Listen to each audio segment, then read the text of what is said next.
திருத்தூதர் பணிகள் அதிகாரம் 18.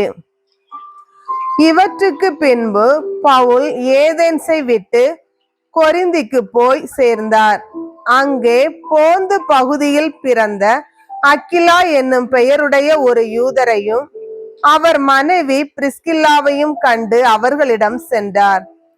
அவர்கள் யூதர் அனைவரும் ரோமை நகரத்தை விட்டு வெளியேற வேண்டும் என்ற கிளவுதியு பேரரசருடைய கட்டளைக்கு இணங்கி இத்தாலிய நாட்டை விட்டு அண்மையில் அங்கு வந்திருந்தார்கள். கூடாரம் செய்வது அவர்களது தொழில். தாமும் அதே தொழிலை செய்பவராதலால் பவுல் அவர்களிடம் தங்கி வேலை செய்து வந்தார். ஒவ்வொரு ஓய்வு நாளும் அவர் தொழுகை கூடத்தில் யூதரிடமும் கிரேக்கரிடமும் பேசி அவர்கள் நம்பிக்கை கொள்ள செய்தார்.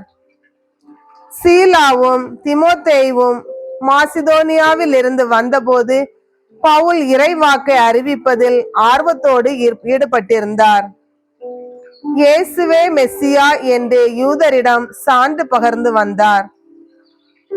அவர்கள் அதனை எதிர்த்து பழித்துரைத்த போது அவர் தமது மேலுடையில் இருந்த தூசியை உதறி, உங்கள் அழிவுக்கு நீங்களே பொறுப்பு, நான் அல்ல. இனிமேல் நான் பிற இனத்தாரிடம் செல்கிறேன் என்று கூறினார்.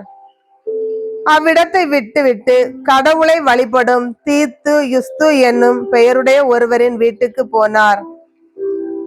அவரது வீடு தொழுகை கூடத்தை அடுத்து இருந்தது.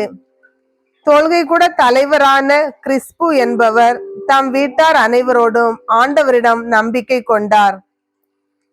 கொரிந்தியருள் பலரும் பவுல் கூறியவற்றை கேட்டு நம்பிக்கை கொண்டு திருமுழுக்கு பெற்றனர். இரவில் ஆண்டவர் பவுலுக்கு காட்சியில் தோன்றி, அஞ்சாதே, பேசிக்கொண்டே இரு, நிறுத்தாதே, ஏனெனில் நான் உன்னோடு இருக்கிறேன், எவரும் உனக்கு தீங்கிழைக்க போவதில்லை. இந்நகரத்தில் எனக்குரிய மக்கள் பலர் இருக்கின்றனர் என்று சொன்னார். அவர் அவர்களுக்கு ஓர் ஆண்டு 6 மாதம் இறை வார்த்தைகளை கற்பித்து அங்கேயே தங்கி இருந்தார். கல்லியோ என்பவர் அக்காயா நாட்டின் ஆட்சியாளராக இருந்தபோது யூதர்கள் ஒருமித்து பவுலை தாக்கி அவரை நடுவர் மன்றத்துக்கு கூட்டிக் கொண்டு வந்து, இவன் திருச்சட்டத்துக்கு எதிரான முறையில் கடவுளை வழிபடுமாறு மக்களை தூண்டி விடுகிறான் என்றார்கள். பவுல் பேச வாயெடுத்த போது கல்லியோ அவர்களை நோக்கி, யூதர்களே, ஏதாவது குற்றமோ பழி பாவமோ இருக்குமாயின் நான் பொறுமையுடன் உங்கள் வழக்கை கேட்டிருப்பேன். ஆனால் இது சொற்களையும் பெயர்களையும் உங்கள் திருச்சட்டத்தையும் பற்றிய சிக்கலாய் இருப்பதால் நீங்களே பார்த்து கொள்ளுங்கள். இதில் நடுவராய் இருக்க நான் விரும்பவில்லை என்று கூறி அவர்களை நடுவர் மன்றத்திலிருந்து துரத்தி விட்டார். உடனே அவர்கள் அனைவரும் தொழுகை கூட தலைவரான சொஸ்தேனை பிடித்து நடுவர் மன்றத்துக்கு முன்பாக அடித்தனர். ஆனால் கல்லியோ எதையும் பொருட்படுத்தவில்லை. பவுல் பல நாள்கள் கொரிந்துவில் உள்ள சகோதரர் சகோதரிகளிடம் தங்கி இருந்தார்.